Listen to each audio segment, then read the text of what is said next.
আসসালামু আলাইকুম। আমার চ্যানেলে সবাইকে স্বাগতম।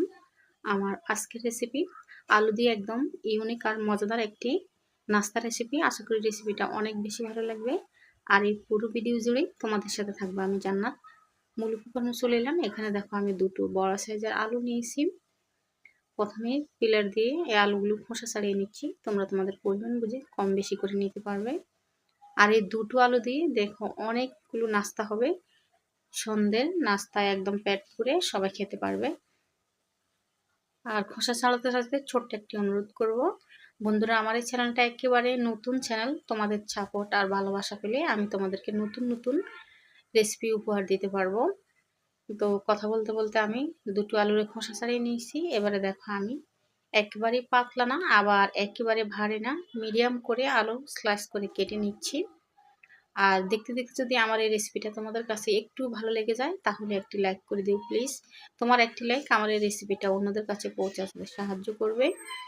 আর একে একে দুটো আলু আমি স্লাইস করে কেটে নিয়েছি। এদিকে দেখো আমি একটা পাত্রে পানি বসিয়ে বলক উঠিয়ে নিয়েছি।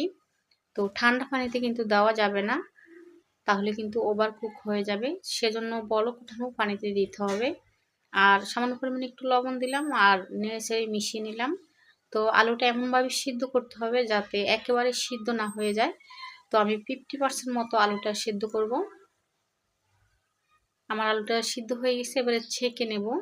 তো ছেঁকে নেওয়ার সাথে সাথে আমরা যেভাবে করে নুডলসটা ঠান্ডা পানিতে ধুয়ে নিই সেভাবে করে ধুয়ে নিচ্ছি যাতে ওভার কুক হয়ে না যায়। তো আসলে অনেকটাই ধোয়া উঠেছে আর ক্যামেরাটা গোলা হয়ে গেছে, সেজন্য ভালোভাবে দেখা যাচ্ছে না। এখানে দেখো এবার সার্ভিং বল নিলাম আর দিয়ে দিচ্ছি এখানে বেসন। এটা নর্মাল আলুর চপ থেকে অনেকটাই বেশি মজাদার হয়। তো তোমরা দেখতে থাকো।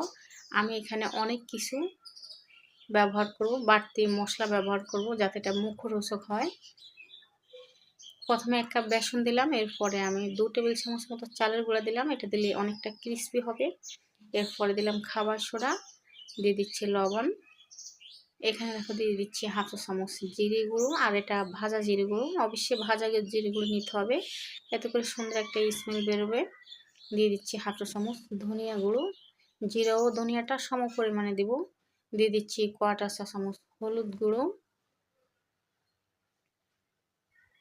দিয়ে দিচ্ছি 1/2 চা চামচ চাট মশলা। আমি প্রথমে বলেছিলাম এখানে বাড়তি মশলা অ্যাড করব যাতে এই নাস্তাটা অনেক বেশি মুখরোচক আর মজাদার হয়, সবাই পছন্দ করে। এবারে শুকনো উপকরণগুলো ভালোভাবে মিক্স করে নেব। এবার আমি নর্মাল পানি দিয়ে অল্প অল্প পানি দিয়ে ব্যাটারটা তৈরি করে নেব।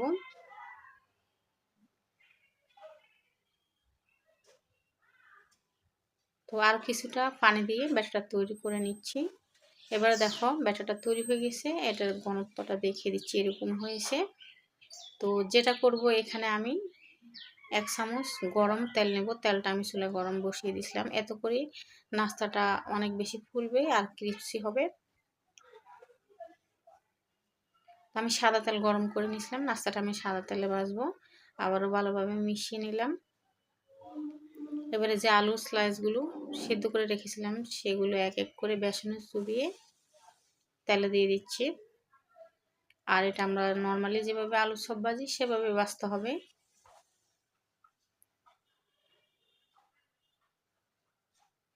এক পিঠ হয়ে গেছে, আমি উল্টিয়ে দিচ্ছি।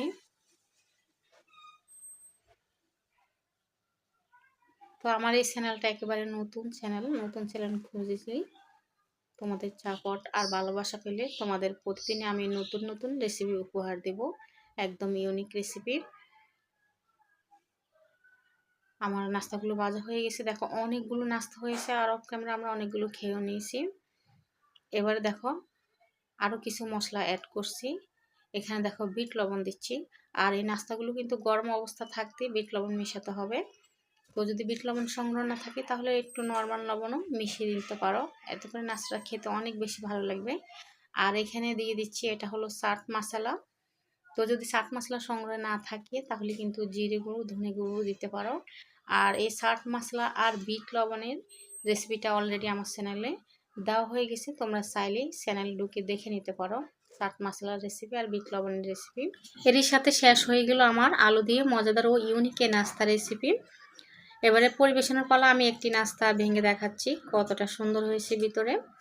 তো রেসিপিটি ভালো লাগলে একটি লাইক করে দিও প্লিজ। আর প্রতিদিন এরকম নতুন নতুন রেসিপি পেতে চ্যানেলটি সাবস্ক্রাইব করে পাশে থেকো। সবাই ভালো থেকো। আল্লাহ হাফিজ অ্যান্ড আসসালামু আলাইকুম।